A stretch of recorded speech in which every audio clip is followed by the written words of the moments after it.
Coucou les loulous, comme convenu, je vous reviens avec le tome 3 des Arcanes de l'univers de Dolores Cannon. Je l'ai enfin terminé, 700 pages. Super intéressante. Autant que le tome 1 que le tome 2. Le tome 4 que j'ai lu il y a déjà quelques mois et dont je vous ferai une vidéo aussi est génialissime.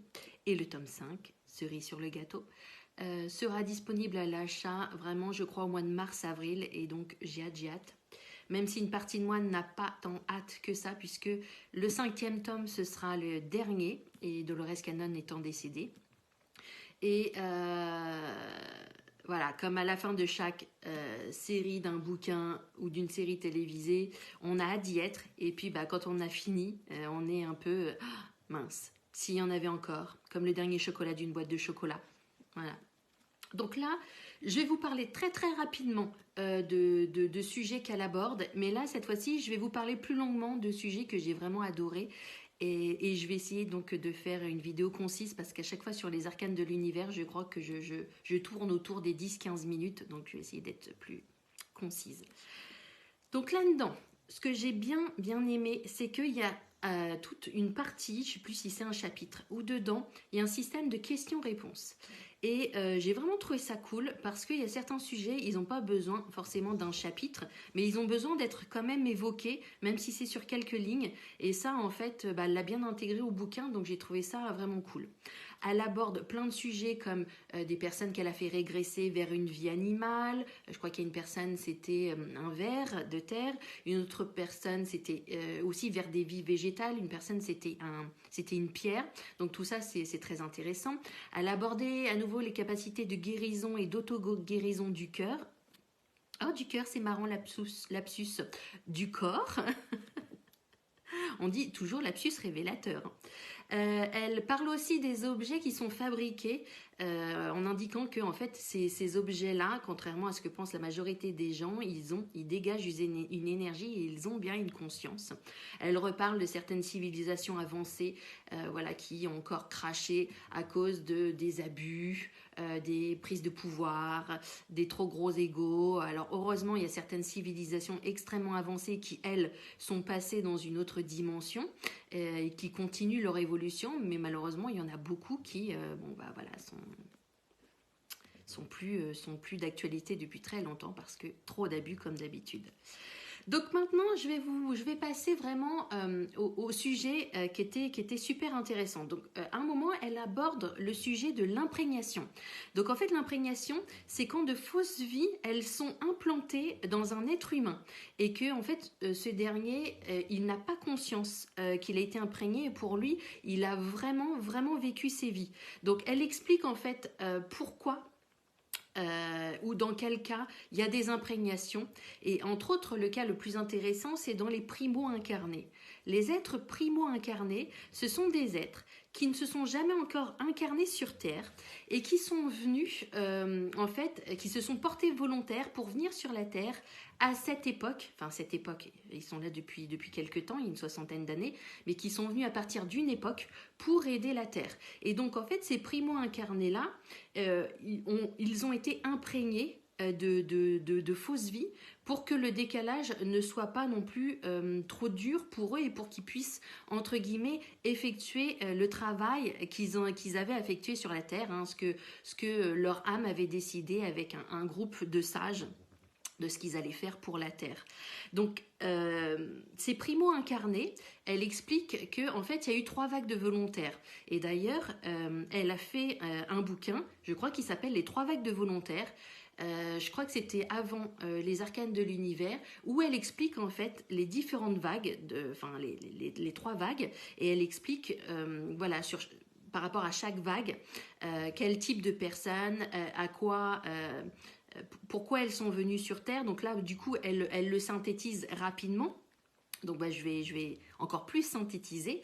Donc j'ai essayé de calculer les âges de ces primo-incarnés à l'heure actuelle. Donc j'ai essayé de retrouver quand a été écrite la première version et puis du coup j'ai juste fait un petit calcul. Donc la première vague de volontaires, ce serait des personnes autour de 65 ans environ. Alors on est d'accord, déjà elle met de la latence, donc ça pourrait être entre 60, 65, 70. Voilà, enfin vous voyez, on va dire 65 et 5 peut-être au-dessus et 5 peut-être au-dessous. J'espère que je suis claire. Donc en fait cette première vague, elle les a appelés en fait les pionniers et les éclaireurs. Et en fait ce sont eux qui sont venus pour préparer le chemin pour les autres vagues de volontaires. Alors pour eux, ça a été assez raide hein, quand même. Hein. Après, il y a eu la deuxième vague de volontaires, donc avec le calcul, ça fait à peu près des personnes qui ont actuellement dans les 45 ans avec plus ou moins 5. Et là, elle les a appelés les antennes, les canaux, mais aussi les observateurs. Puisque eux, en fait, ils ont été là pour intégrer une énergie subtile ou qui venait d'ailleurs, pour en fait la redistribuer à la Terre et sur la Terre. Et ils étaient là aussi pour observer et en fait les évolutions et observer ce qui se passait. La troisième vague de volontaires, alors excusez-moi, peut-être que vous entendez un ronflement à côté, mais c'est ma chienne qui fait un gros dodo. Et je sais que généralement à la vidéo, ça passe toujours très bien son ronflement. La troisième vague de volontaires, donc ça va être des personnes qui ont à peu près dans la vingtaine actuellement, et elle les appelle les nouveaux enfants. Et en fait, ces personnes-là sont venues vraiment pour installer la nouvelle terre. Donc ce qui est cool, c'est que il y a eu un gros défrichage, excusez-moi, d'un seul coup je perds mon français. Entre la première et la deuxième vague, ils ont fait énormément de boulot pour que pour la troisième vague, ce soit plus facile. Alors on est d'accord que ça va pas forcément être finger in the nose hein, pour la troisième vague, mais ce sera quand même plus facile normalement que pour la première et la deuxième vague.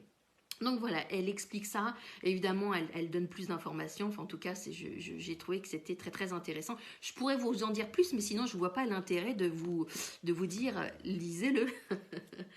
Après, autre sujet intéressant qu'elle évoque à nouveau, c'est l'exemple. Elle donne des exemples de vie parallèles qui se déroulent simultanément.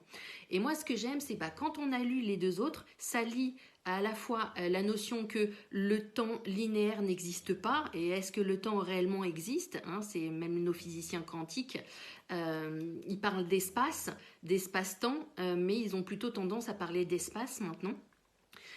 Donc ça lie cette notion-là et ça lie aussi la notion de, alors excusez-moi, les termes ne sont pas de super âme et puis de âme entre guillemets fractionnée.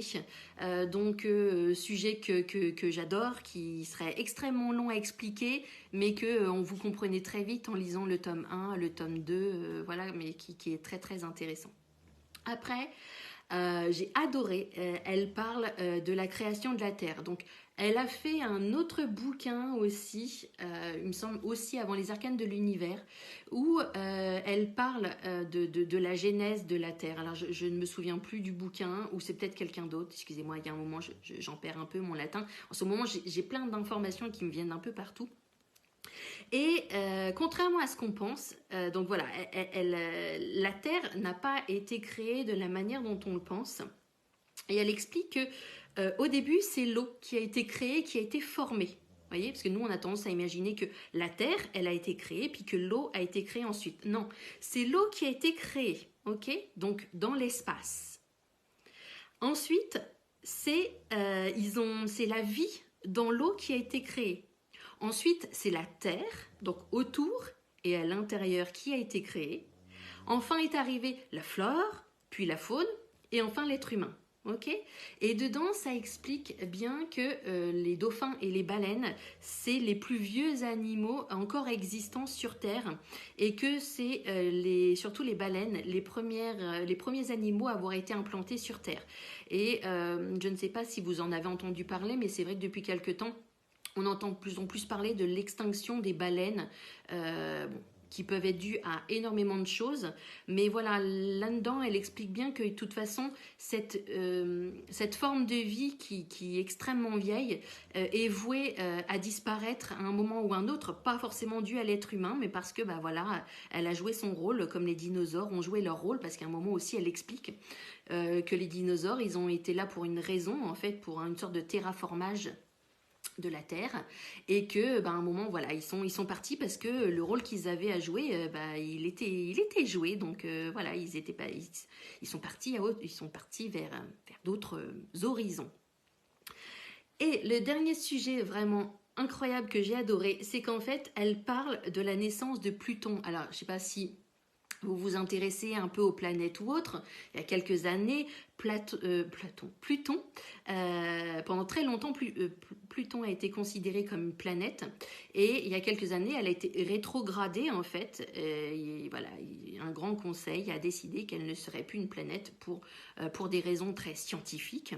Et ce qui est très intéressant, et vous voyez que quand je vous disais au début qu'il y a des sujets que je ne me rappelais pas, et ben quand j'ai lu ça, en fait, ça explique la naissance enfin, comment est né Pluton, c'est-à-dire que dans notre système solaire, il y a eu une planète, un moment ou un autre, qui a implosé. Donc je crois que c'est dû encore à la bêtise des êtres qui étaient, enfin excusez-moi bêtise, c'est du jugement, mais des êtres qui étaient sur cette planète-là et qui l'ont fait exploser. Malheureusement, cette explosion-là a impacté d'autres planètes du système solaire où il y avait de la vie et après d'un seul coup il n'y a plus de vie à cause de ça. Et en fait, comme elle a implosé, il y a énormément de morceaux de cette planète qui sont partis dans tout notre système solaire. Et donc, par exemple, dans les anneaux de Saturne ou autour d'autres planètes, il y a des morceaux de cette ancienne planète qui sont autour. Et Pluton est un énorme morceau de cette planète qui a implosé, mais c'est un énorme morceau de pierre en quelque sorte. Donc c'est marrant de raccrocher les wagons entre elle, les informations qu'elle avait reçues il y a longtemps, parce que je crois que ce bouquin-là a été écrit en 2008. À ce moment-là, Pluton n'avait pas encore été rétrogradé. Et actuellement, voilà, de faire, de tilter et se dire, bah oui, en fait, je comprends mieux voilà la décision qui a été prise et effectivement voilà Pluton est un gros morceau de pierre. Voilà. Alors évidemment dedans il y a plein d'autres sujets super intéressants, mais le but aussi c'est de vous donner envie et puis d'entamer d'entamer et de finir ces 700 pages presque. Bon bah voilà, je voulais faire pas comme d'habitude, on est quand même à 12 minutes, mais voilà, j'espère que ça vous a plu, que vous aurez envie de le lire, et puis je vous dis à très bientôt. Salut mes loulous!